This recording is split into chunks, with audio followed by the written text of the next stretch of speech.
This is George Dionne of the Rock is George podcast, and this is a KNAC.com exclusive interview with bassist Jimi J of the melodic hard rock act, H.E.A.T. If I knew absolutely nothing about H.E.A.T, how would you describe the band's music to me? Uh, well, melodic rock. If you know, like 80s music, that old school Bon Jovi Europe. That's that sort of genre. Yeah. I'd say you dialed it in there. April 25th, you're going to release your eighth studio album, Welcome to the Future, through earMUSIC. Let's talk a little bit about the album's title first. A little bit ironic because your music is a throwback to the 80s and it says Welcome to the Future. How did you end up deciding on the album's title? Well, the album's title is a little bit like it's a little bit of sarcasm, like on the lyrics of the album is a little bit about dystopian, about the situation of today and our society and where things are heading, and what's going on. So Welcome to the Future is a little bit like sarcastic, like welcome, it's not so great, but So, well, if you go back to kind of the dystopian stuff of the 80s, they kind of predicted this is where we'll be in the future. I guess. So when it comes to songwriting in the band, does everybody come with their own song ideas? Do you write collectively? How does it work? Oh, it works in all of the ways. Like sometimes one of us comes with a song that is like completely done, written, done, dusted, nothing needs changing. Sometimes somebody comes with an idea and someone else keeps on working on it, and it becomes like a collective effort on separate locations. Sometimes you call your buddy Jonah and like, hey man, want to write something, and then you you know hook up and write something. So it's like there are no rules. We just write how we feel. So Well, why don't we talk about some of the singles that have come out in advance Mhm. of the album? Why don't you tell me a little bit about Disaster and what inspired that song? Well, Disaster, Jonah wrote that one, and well, lyrically, it's a lot about. Um, I guess it's about what's how people behave on the internet and in virtual situations, and the sort of courage you get is how I've understood that's what it's about. Uh, I mean, musically, I think it's a fucking great song, powerful, like a lot of energy, but still has that little glitter with the really catchy keyboard and stuff. So it's yeah, one of my favorites of the album. You have a really cool music video that goes along with it, sort of Mhm. you guys trapped in sort of a Sega outrun game. Whose concept was the music? Right. Uh, I mean, it was us and Patrick Uleus who was the director and like made the music video. So I guess we had some brainstorm meetings about what the what the music video should look like, and I mean, and we just gave him like references of how we felt about it, and this was like his interpretation of what we then wanted to happen. Like, and I think it was quite a nice way you got sucked into some sort of virtual reality, you know. And in keeping with sort of this throwback theme, Yeah, the album cover for the single and a couple of your other singles has you guys posed in what I would say was like a 1980s school portrait photo, but looks a little bit New Kids on the Blocky as well. Who came up with right, this right. idea? Yeah, like we obviously we have like portrayed this album a little bit more 80s, both in the single choices and like visually. Um, and I think it's an aesthetic look that goes well with the music, but also um, I think that the take of the future, like from the 80s and early 90s, like I think it's we all think it's pretty cool, like all these Back to the Future and these sorts of things. I think there was a nice view of the future, like, you know, visually. That's true. Yeah. You have another single out. It's Bad Time for Love. This Yeah. one's sort of presented as if I discovered an old VHS tape and popped it in, and there you guys were. There you go.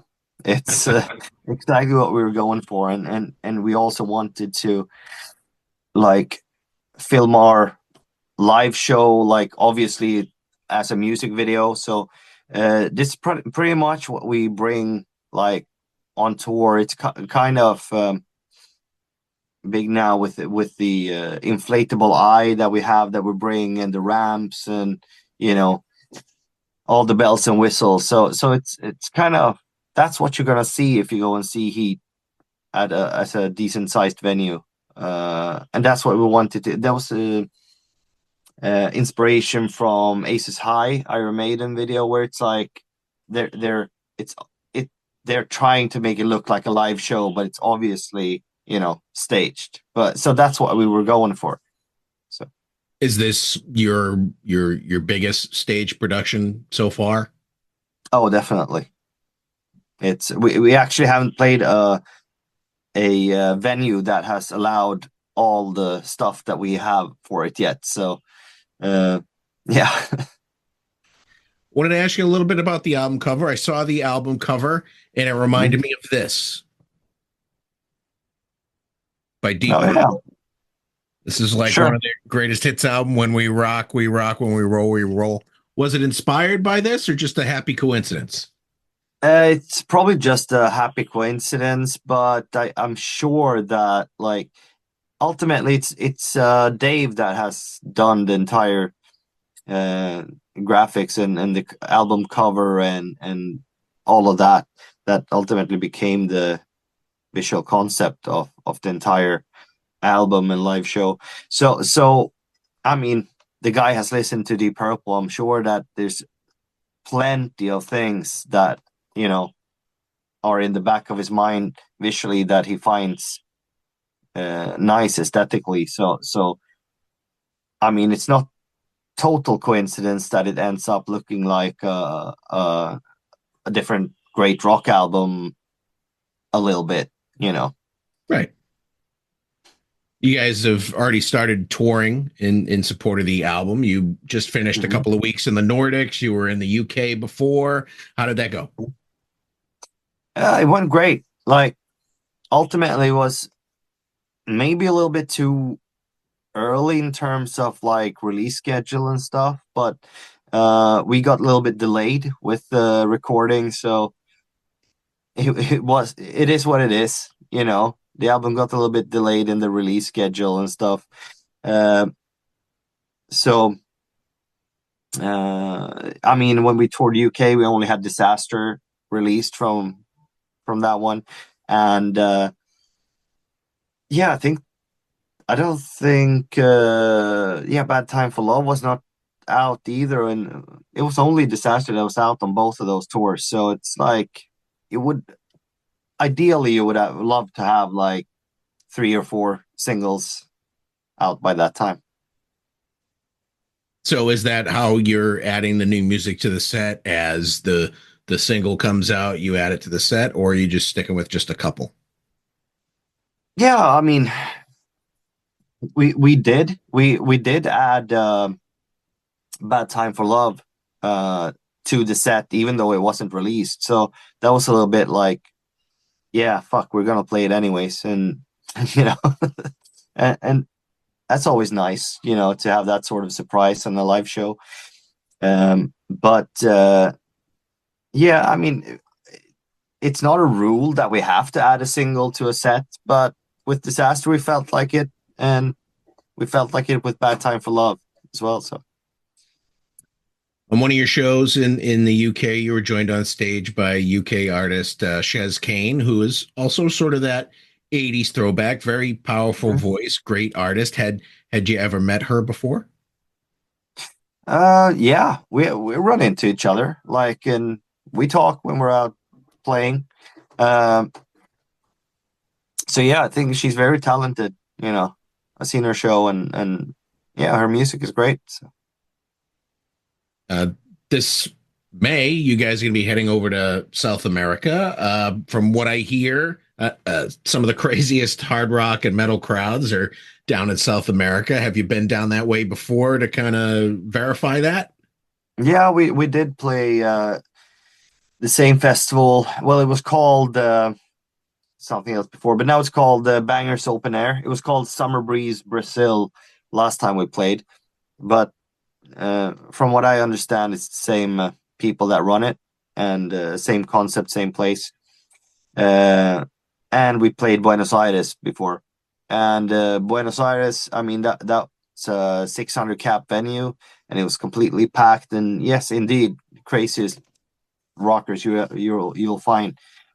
Uh, I mean, South America is very big. I've discovered when I booked the flights for this. I was like, oh, Mexico to Sao Paulo. Yeah, yeah, sure. I mean, it's just, but that's like just as far as it is for us to fly to Mexico. It's like to Mexico to Brazil. So, I mean, I don't dare to speak for entire South America on the, audience of Buenos Aires. It can be very different. So, Fair enough. From there, you're heading back to Europe, UK, and Japan through the summer. Japan, mhm, kind of a different crowd as well, right? sure, sure. Very serious about They're their music. very, very serious about their music, and yeah, they're a very polite crowd, very engaged in and very polite. Uh, but they're also crazy in their own way.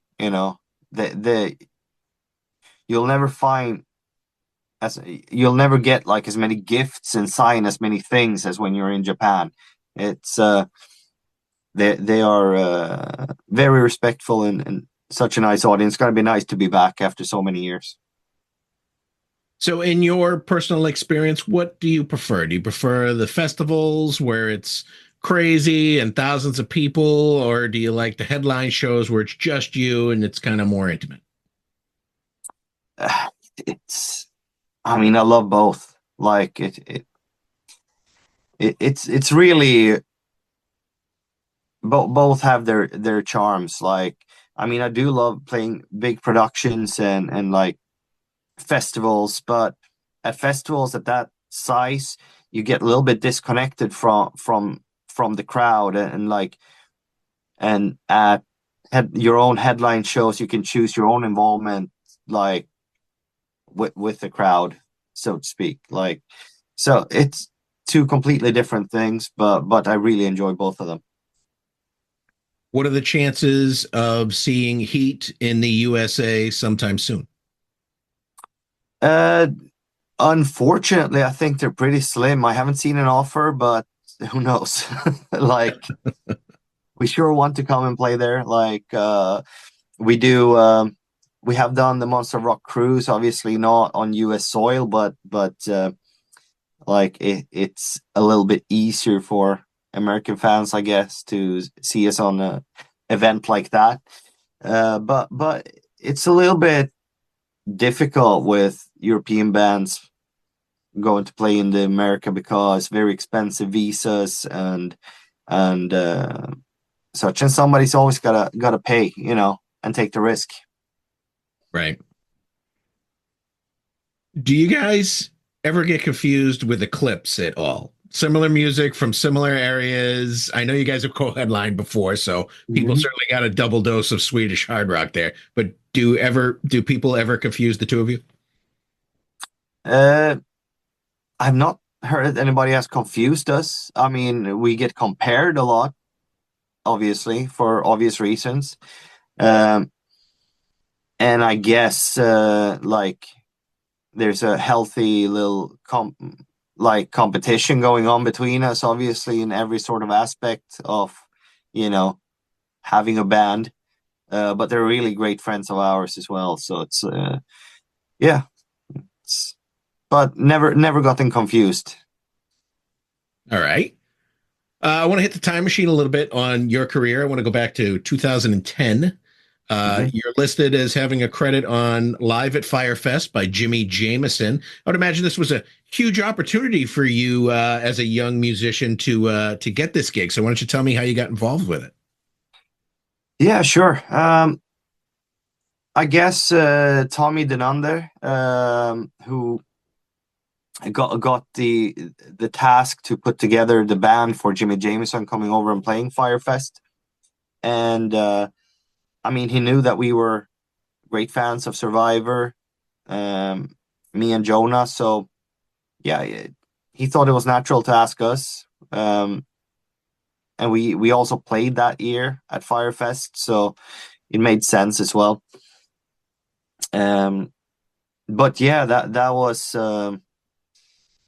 That was a great experience. Like I'm a huge Survivor fan, and I was very starstruck. Became great friends with both him and his manager Jim, and yeah, it's I mean now like after his passing, it feels like um, that's quite legendary and really a big privilege to even have you know played with him and such. And he was very happy with our job. He wanted like us on several shows. We did a little tour in Sweden, and we went to Austria and play as well.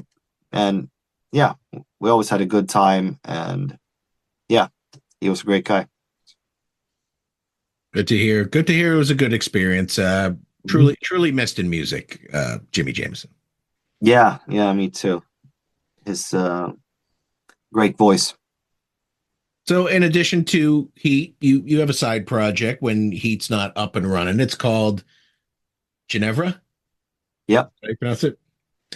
You had an album come out this year called Beyond Tomorrow. Mhm. Little different than Heat's music, but not doesn't stray far too much from the sound. Why don't you tell me a little bit about it?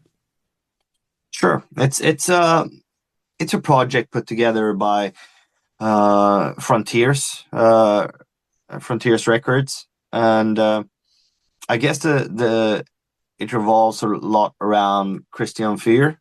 Um, they tend to make projects around great singers and match them with what matching musicians that are you know good and see what comes out of it. Examples of that is like Crown and don't Nordic think of Union and yeah Nordic Union, yeah, exactly, yeah, the Frontiers projects like and yeah, it's cool. I like the music of that. I really like also Magnus Ulfstedt, who's the drummer. He was also the drummer with Jimi Jamison. So I played with him before, and I really enjoy playing with him. I love Christian's voice, and like we all know about Magnus Carlsen's guitar playing from Primal Fear and Jorn Lande. I've listened to a lot, like those albums, and yeah, he's great.